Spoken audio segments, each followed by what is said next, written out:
the average agents are at risk, because if they're just a homogenised product where they're not adding any particular value, they will be challenged by technology and they will be replaced by the price shopper.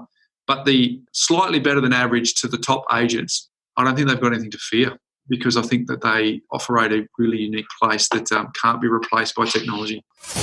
You're listening to Elevate, the official podcast of elite agent for real estate industry, sales professionals, property managers and leaders. We bring you the best minds in business and real estate to help you list more, sell more and elevate your results. To download your written action guide from this podcast containing extra tips, links and shortcuts, visit eliteagentelevate.com. Now, here is your host, Samantha McLean. Welcome to another episode of the Elevate podcast, where we delve into some of the most interesting minds in business and in real estate for the very best tips and strategies for you to implement to elevate your business. I'm Samantha McLean, editor of Elite Agent and host of this week's show. Today, it's an absolute honour to welcome Bryce Holdaway, partner at Empower Wealth, buyer's agent and co-host of the Property Couch podcast and co-host of Location Australia. Originally from Perth for over 15 years, Bryce has been assisting home buyers and investors nationally and overseas to purchase property in every state and territory around Australia. So welcome to the show, Bryce Holdaway. Hello, thank you for having me on. It's an absolute pleasure to have you on. For someone so experienced in the property industry for almost 2 decades, you've got an amazing knowledge of Australia's property hotspots. We've all seen you on the telly and everywhere else and listened to the podcast. Can you tell us how your property journey began? I was a degree qualified accountant from my hometown in Perth, and about the third year of a 4-year degree, I started to realise that I think I did accounting because my dad was an accountant, not because I was really passionate about it. My house was about one suburb away from the university, so I used to go home for lunch, and the midday show with Ray Martin was on. And so, as you do, sit there and waste a bit of time. And Jan Summers came on and spoke to Ray Martin, had a whiteboard, and she started talking about how, you could buy an investment property. She bought a number, and then if you buy enough of these things, you can create some real financial freedom. And the clincher was, she goes, and the tenant and the tax man will pay most, if not all, of your bills. And I'm like, did everyone just hear that? Like, why is everyone not doing it? And so now, as I get a bit older and a bit wiser, I realised that money is really simple, but behaviour is really hard. And so I understand now that people get in their own way and their headspace and their money beliefs and all that sort of thing. But that really sparked in me a mission to find out as much as I possibly could about investing in property, because I saw that as a pathway that I wanted to take. And therefore, I quickly realised that my career in accounting was probably short-lived. So I then pursued the property industry not too long after I got my first graduate role as an accountant. Yeah, amazing. And I read somewhere that you purchased your first investment property around about 1999 in Perth, an apartment that cost around $200,000, but the median price at the time was a lot lower than that. So can you tell us about that experience? Yeah. So the thing is, I had a mentor at the time who said all you needed to do is get 7 properties in 7 years. And on the 8th year, you could actually harvest the equity in the first property and live on that. And then in the 9th year, you could harvest the equity in the second property, and the 10th on the third. And I just thought, wow, that's amazing. So I actually fell in love with the concept, and I paid very little attention to the bricks and mortar concept of what makes a good asset, right? So my only goal was to get my name on a title. I had zero science, I had zero thought around, well, should I actually be buying a right one? Which is the right one? Should it be a house? All I needed to do is get my name on a title, because then I felt like it arrived. And this was back, as you said, in 1999. So I was actually 23, turning 24. And so I bought with a mentor. We bought in a block of over 100. It was a real gem. I mean, if you had a look at the photo now, it's on a main road. There's 100 in the block. There's a pool, a caretaker, a lift. I was paying body corporate fees for a lift that my apartment didn't even get to benefit from. And you're quite right. If I reflect, I paid $199,940 for a 3-bedroom apartment when the median price for a house in Perth was $158,000. Talk about missing the mark, but I consider that the greatest investment I've made, because my observation, I said it before, is money's simple, behaviour is hard. It's the fact that there's only just over 2 million property investors in this country. So to have actually got onto the property investing ladder set me up for a wonderful career and building a portfolio that's providing my family with a passive income. Yeah, absolutely. So knowing what you know now, what would you do differently? In Perth, I would have bought a house because what's really interesting about the Australian market is people often say, how's the market going in Australia?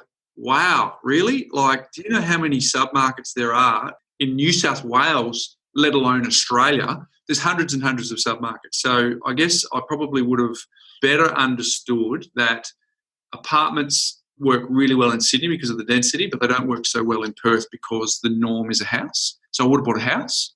And then if knowing what I know now, I bought in my own backyard, whereas I now preach to people that you should be a borderless investor, because if you grew up in Albury, Wodonga or the back of Burke, it doesn't make sense to necessarily buy in your backyard because it might make sense to go somewhere else. So if you can be borderless, so if I had my time again, I had the same opportunity, I would buy a house in Sydney.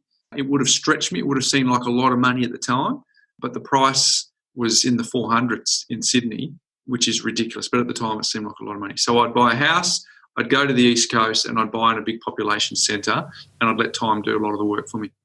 Speaking of different markets around Australia, we know that the regions are very different to the East Coast, very different to, some of the other states like South Australia and Perth where you're from. In location, you get to travel around Australia looking at different markets. What are some of the most interesting areas you've seen lately? I really enjoy the fact that we've got so much diversity in the type of real estate. So my latest show is called Escape from the City on the ABC, which is an adaptation of Escape to the Country, because no one in Australia necessarily escapes the country. Or if you think about the original location, basically that was people who were moving out of London and trying to find a little bolt hole, have a bolt hole in London, then have a lifestyle choice outside. But if you look at the program, there's similar properties, barnhouse conversions or country estates. Whereas on Escape, I did a beautiful house had a beautiful brief in Port Douglas. So I got to see that sort of amazing tropical rainforest backdrop versus I can still remember the first time that location took me to Tasmania. And I got to see these amazing rolling hills as we were filming an episode in Launceston. You see some of the historical properties and just the beautiful landscape. So the diversity of what we have on offer. In Escape from the City, I just did one where we had a budget of just over $700,000 in Toowoomba. And when you think of that in comparison to Sydney standards, you think, $700, that'll get me a garage. But in Toowoomba, that was well and truly above the median. So we were seeing some epic properties with 300-degree views that were just unbelievably good. So I am professionally blessed in that I get exposed to so much. I've done Sydney's Lower North Shore, I've done the beaches, I've done the Inner East, I've done Brisbane, I've done Gold. I've been lucky enough to be exposed and do transactions in every state. No, I actually haven't done a transaction in Northern Territory, but I've certainly been up there scoping it out. It's the only state of territory that I haven't. Actually, I'm heading up to Darwin for the first time in my life next month, so anything could happen. But I'm really interested in this concept of borderless investors. Knowing that most of the audience here listening in today will be real estate professionals, how do real estate professionals work with this trend towards being a borderless investor? Well, it depends if you're asking for them personally or professionally, because professionally it's very difficult for them, right? Because they obviously earn an income from a transaction, and being an expert in their patch is something that sets them apart from their competition in the same patch. So whereas, I've got a team of buyers agents who understand how to fulfill a brief. If a client's got $1 million to spend, we know that what that'll get us in Sydney, what that'll get us in Brisbane, what that'll get us in Adelaide, what that would buy us in Melbourne, what we'd do if we went down the road to Geelong. So it allows us that freedom to actually look across the border, because the way that a buyer's agent earns an income is tied to the human being rather than the bricks and mortar.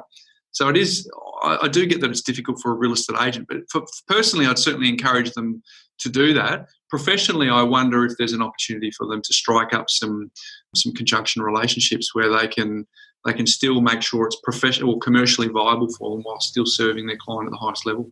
I was going to say that, and with your experience as a buyer's agent, I know some real estate agents don't like working with buyer's agents, and then some real estate agents really do, and we've seen successful relationships unfold on shows like The Block and stuff like that. What would you say to a real estate agent in terms of working well with a buyer's agent? What are some tips there? Look, I'd first of all say just don't judge the book by their cover, because I do understand that some buyer's agents are adversarial. They are actually peacocking to try and win business by trying to do it at the expense of the real estate agent. I understand that that's not ideal, but if you think about the majority of buyer's agents, they are professionals who want to facilitate a transaction on behalf of their client, and they want to do it. A perfect scenario, which is the opposite of television, by the way, but a perfect scenario is we get a brief, we clarify what they want, we go and assess what it looks like, we go and negotiate, and that client sends us a testimonial. That is the perfect scenario, right? Whereas television producers hate that. They want drama, they want twists and turns. So if a real estate agent realises that is the goal of the buyer's agent, that's also the goal of the listing agent. They want to do a listing, showcase their expertise, they want to make sure the transaction's good, and they want to get a testimonial at the end so they can help get the next listing. So if they see it as a meeting of the minds of two professionals who are working together with a common outcome, and sure, they're both crossing the white line where they're thrashing it out on behalf of their vendor and we're thrashing it out on behalf of our buyer. But once we get a deal done, we shake hands and say, I'll see you on the next one. I think a real estate agent should embrace us as an industry. But I do get that we've got some rogues which are unpleasant to deal with. Yeah, absolutely. But that is good advice. And I was you just talked about the drama aspect of TV, and we've seen you on TV work with some very nervous and anxious people over the years. Do you have any advice for agents on the other side who might be dealing with nervous and anxious people? How do you calm them down and get the deal done? Well, I understand that for a real estate agent who does this all day, every day, they have developed an immunity to how big this is. It's a high-value transaction. So it's probably the best agents don't forget that, right? But as you're building your experience, you can easily forget that it's a very big deal. So first of all, acknowledging that. And two, looking out for hidden agendas, right? Because quite often I want to make sure, particularly if I'm acting on behalf of the buyers on the show, I want to quickly work out if agendas aligned. Because where's a hidden agenda here? Where's a hidden criteria that I don't know about, which could be causing some anxiety? Because I want to know where the conflicts exist. You want to actually live in a city on a smaller block, but the other person in the transaction prefers a bit of size and is happy to commute, right? So that's a point of friction, which is causing anxiety within their own relationship, let alone the interaction that I'm having with the client. So I'm trying to get authenticity and to ground zero as quickly as I can so that I can address that. I can make the invisible visible, show them what the process is, so that then if there's little to sort of less that's unknown, there's less to fear. So for a property investor, for example, I know there are two main periods of anxiety, so I front foot those. The first main period is I always say I'm never in a hurry to find a property, but when I find a good property, I'm in a hurry. So I front foot that to say that we'll take as long as it takes to find it. But just know that we buy established properties, not brand new, we buy established properties and it moves quickly. So let's be prepared for that. So I reverse engineer what that looks like. So I do a set to buy meeting when I engage the client to say, this is what you're going to expect in that first anxious period. So is there any questions or queries that you have? Then number two, I send out, once I've engaged the brief, I'll send out a heap of properties where there's a bit of disparity, it's a bit of a cross-section. I'll send it out to them to say, okay, what do you think of these properties? Typically, they've just recently been purchased. Because what I want to flush out from them is the hidden nods, right? Because, you know, when you go through the engagement process, if you think about listing agents, they're in their lounge room. Everyone's sort of in an anxious nod. Yep, everything's nod. But it's not until we get to the real pointy end of the business where all of a sudden they go, oh, I'd never accept that, or I'd never go to auction, or I'd never buy a townhouse. I'm like, oh, gosh, I wish we'd had this conversation earlier. So I do that to flush out some of those hidden questions that might not come until the pointy part. And then the other bit of anxiety is for an investor is that when it settles and they go, will I ever get a tenant? And so I front foot what that looks like, how we're going to proactively get a property manager, what sort of property manager you should look for, all those sorts of things, so that then I can really show them what the process looks like, show them on a timeline, show them where the anxiety is, and I can then minimise any unknowns that can come from a highly stressful time, whether they're on the selling side or whether they're on the buying side. It's the same. Yeah, interesting. So it's a bit like the tip of the iceberg, really. So what the anxiety that you see outwardly is what's going on the top, but you take the time to find out what's underneath before you actually hit the road. Absolutely, because it's going to, for me, it's a little bit easier, I've got to say, because sometimes for a listing agent, sometimes they're competing against two other agents, and I understand that it's difficult to compete. You got to give them an impression of what the house is worth, and then when it's maybe the market's giving them information suggests that it's got to come. I understand that that's difficult, but for me, I've got the good fortune of having the relationship specifically with the client and no relationship with any form of real estate until we find the one. So for me, I want to dig, I want to understand, because it's anxious for me if I'm trying to juggle a relationship with a real estate agent who is giving me an opportunity, and then all of a sudden I have to ring up and say, oh, you know what, my client's got cold feet. That actually isn't ideal either. So it's about managing those expectations and realising that the quicker I can get to what's really going on, the smoother the transaction's going to be. Yeah, absolutely. And I just want to pick up on something else that you just said in your previous answer about the anxiety being around investors trying to find a good tenant. So there's probably a lot of property managers listening into this podcast right about now. Do you think that finding a tenant is the top anxiety once the property's been purchased for an investor? Yes, I do, because that's the point where essentially they're on their own. Now, within our business, we have a 90-day review and then a 12-month review. So we kind of say to them, the assignment's not closed until we've had that 90-day chat.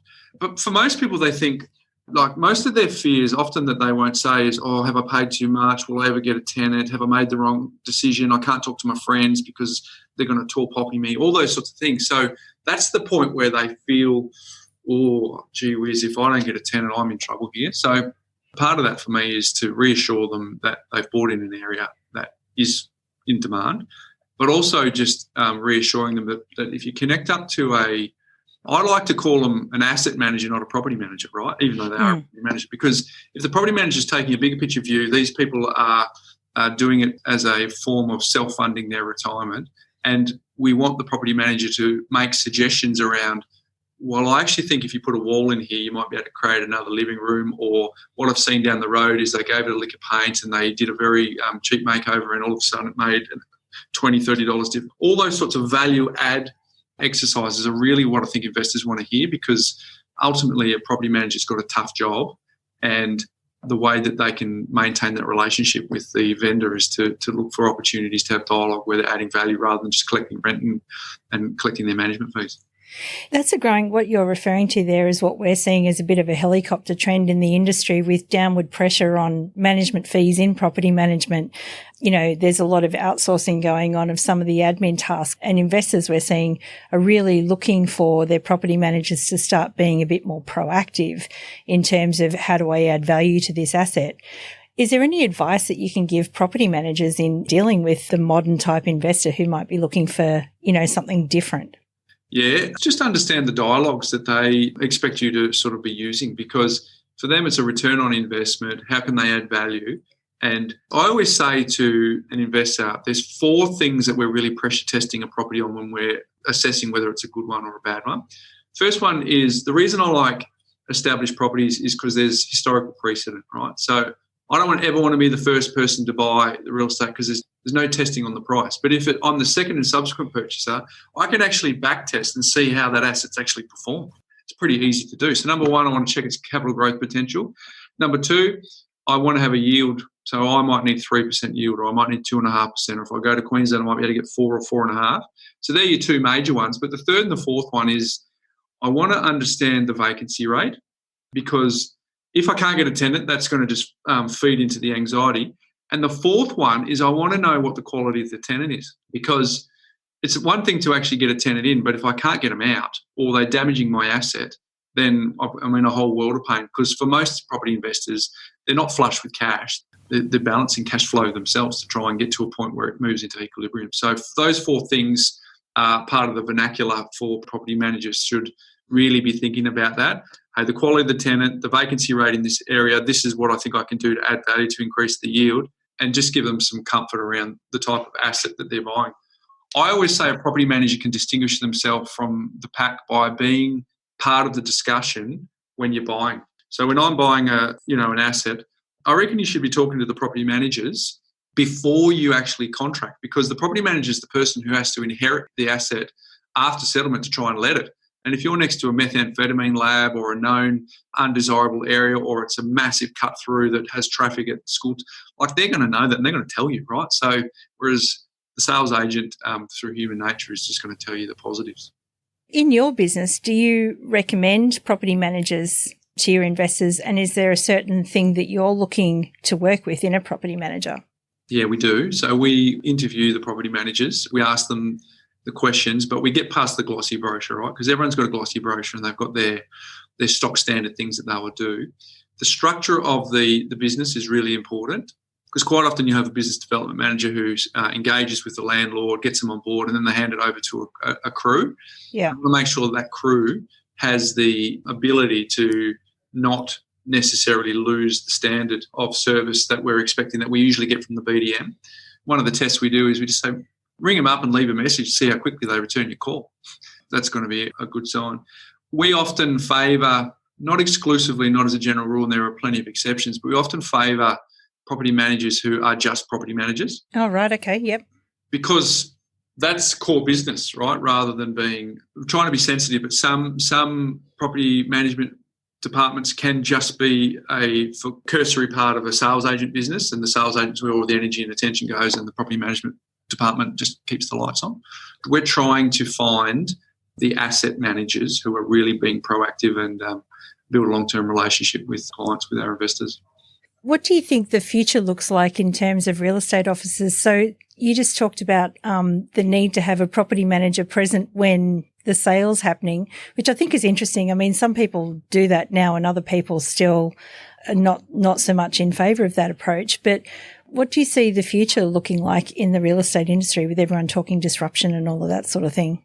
There's a lot going on in that question. So if I was a property manager, what I would do is I'd proactively market myself as someone that you can talk to prior to making a decision. So I'd be putting out free reports, I'd be putting out videos, I'd be putting out content into the marketplace that shows that you are a leader and someone who can be seen as an authority, because I've got the view that people trust the messenger only after they trust the message, right? So if you can get in front of that message and say, these are the things you should look for when you're buying as an investor.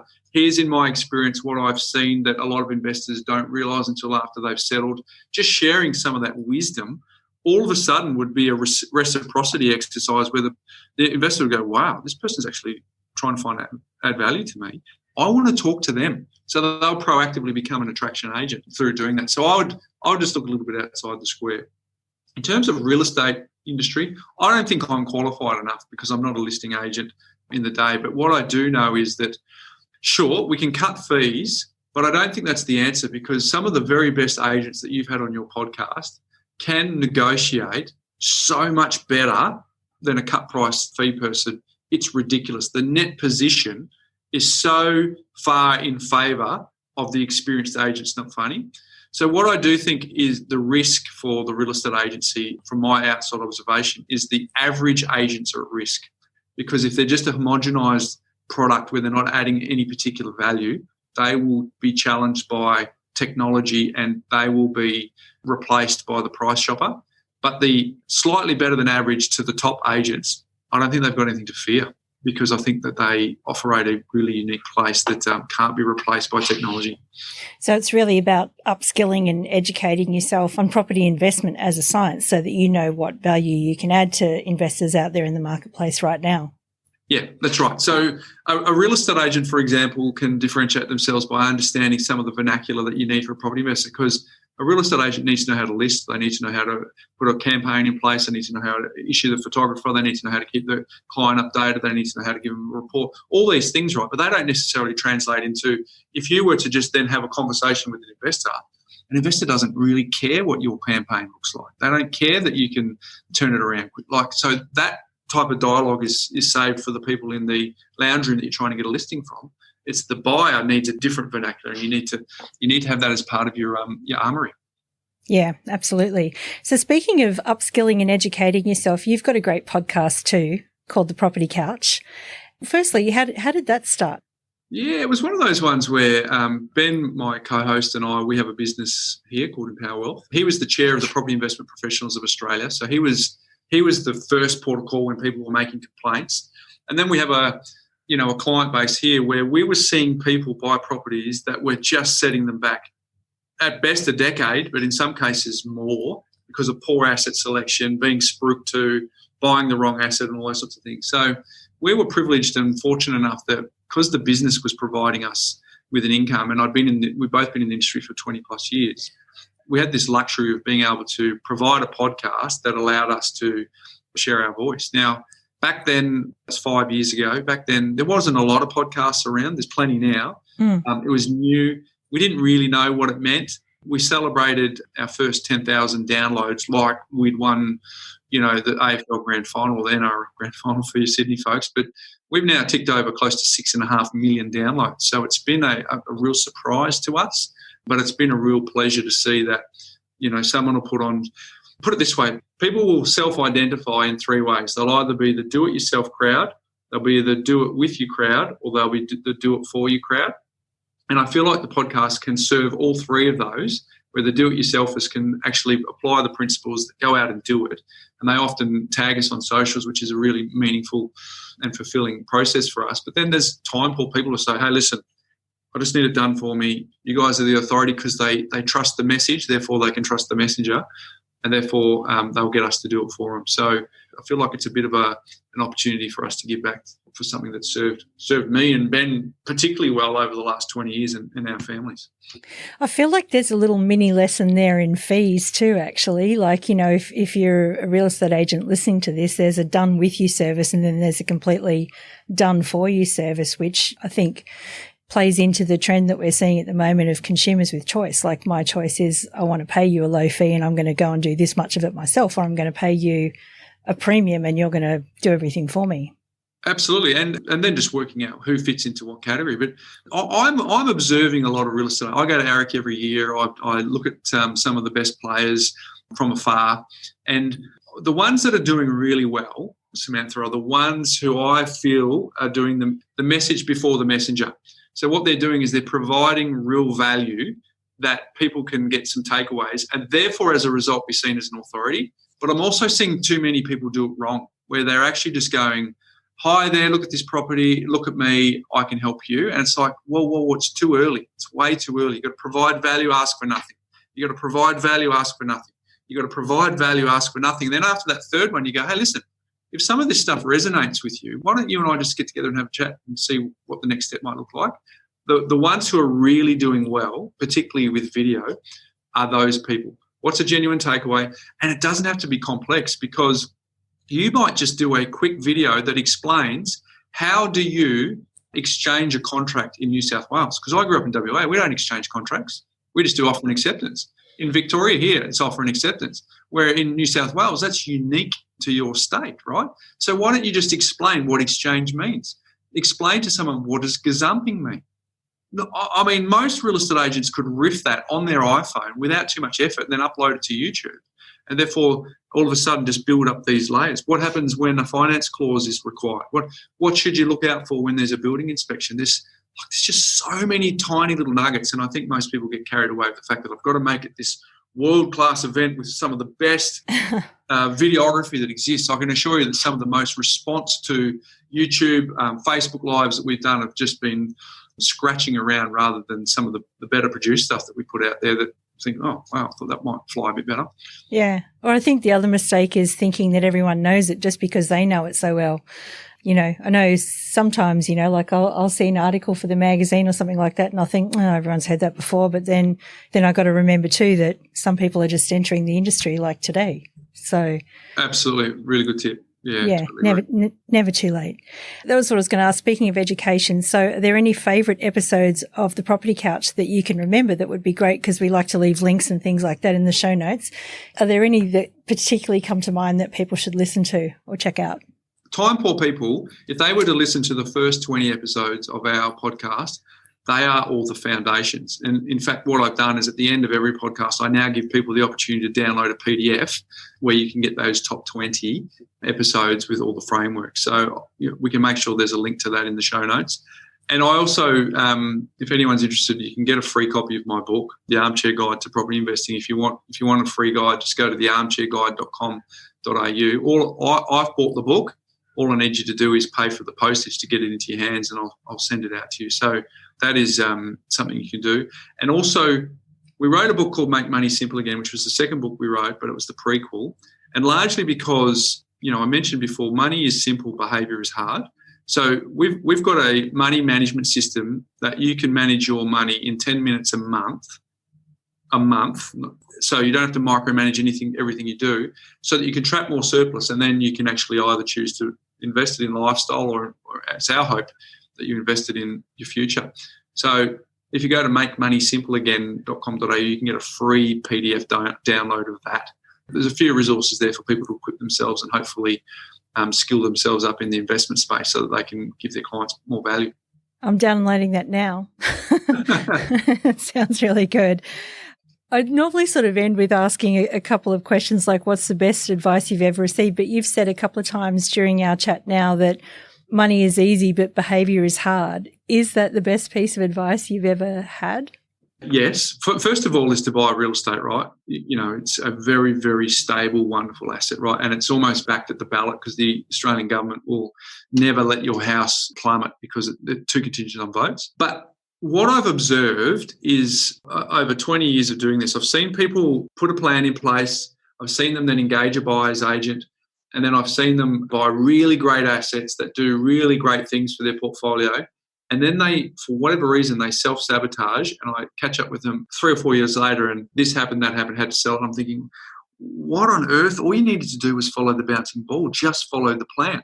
So then as you get a bit wiser, you realise that people have all these money beliefs. It could be as simple as you grew up and your parents said, don't put that 20-cent piece in your mouth because money's dirty. Or you might have something that says, easy come, easy go, or money doesn't grow on trees, or money equals work. So people will start to have these ingrained beliefs that undermine what it is to go forward. Your subconscious is designed to keep you safe. And so if you were told that money is dirty, you'll actually lose all your money just so that you can't be called dirty. But you don't have that at the front of the mind, you have that at the back of your mind, right? So what I think is, and I'm more and more passionate over time, is to help people uncover these money beliefs that derail them, because without those beliefs set in stone, that people will have money flowing in and out of them. So there's an episode where we talked about that. It's essentially, if you can imagine a tree, I'll try and do this for an audio audience, because if you can imagine a tree that has all these roots underneath, and then it's in the soil, and then the trunk is there, and then you've got the branch and the leaves. Most people, the branch and the leaves is the equivalent of knowledge and action, right? So what knowledge do I need? What action do I need to take? But the problem is that the roots that are in the ground are what need to be watered. So no one goes and waters the leaves and the branches. They go and water the roots. But in our own lives, we go and water the leaves and the branches because we go, what's the next step? What are we going to believe? So the money beliefs are the roots. The soil is your external influences. So the sum of the people that you spend your time with. So I spend my time with really A-graders. I'm going to become an A-grader by association. So that's the soil. And then the trunk is really your internal attitude. What are your value system? What drives you? All those sorts of things. So if you believe that the fruit from the tree is largely around the strength of the roots of the tree, so too in our own life. The strength of our own financial position is largely determined by the quality of the money beliefs that we have. And if you have rubbish money beliefs, you will continually have money come in and out, and you will be hitting your head up against the wall and you'll be thinking, gee whiz, I just can't get it to stick. It's because your subconscious is protecting you, and if you don't uncover what that looks like, that will continue to happen forever. Yeah, really interesting. Actually, you just brought back a memory. My grandmother actually said that exact same thing to me. Don't put that in your mouth, it's dirty. Yep. It was only just then that I remembered that. So I'm sure that there's a lot of people probably nodding their heads along with us right now. My family is a battler family. I grew up in a middle-class family in Perth, but probably sort of lower to middle end of middle class. And my dad worked 2 jobs and he worked long weekends and money was tough, and I grew up in the recession we had to have. And so to me, we're battlers, right? Mm. So if I succeed, therefore I disassociate myself with my family, and that doesn't feel safe. Well, until I bring that up to the surface, I don't have any awareness around that. I'll just keep derailing. I'll keep derailing. Whereas now I know I work on those beliefs, anything that comes up. So basically anyone who has some form of resistance, that it doesn't feel easy, they have some form of belief that they need to overcome. They need to work on it, because once they clear it, they'll get different results. And clearing it's really simple. You've got to, first of all, identify it. Secondly, you've got to weaken it. And third, you've got to replace it. So it's the weakening comes from the awareness. That's fantastic advice. Thank you very much for that. And thank you also for joining us on the podcast. It's been absolutely amazing to meet you and have a chat to you and all the rest of it after, sort of seeing you on social media and all that sort of stuff for so long. If there was one thing that you would like to leave listeners with as a result of listening to this podcast, what would it be? It would be that we've talked about it, but money really isn't that difficult.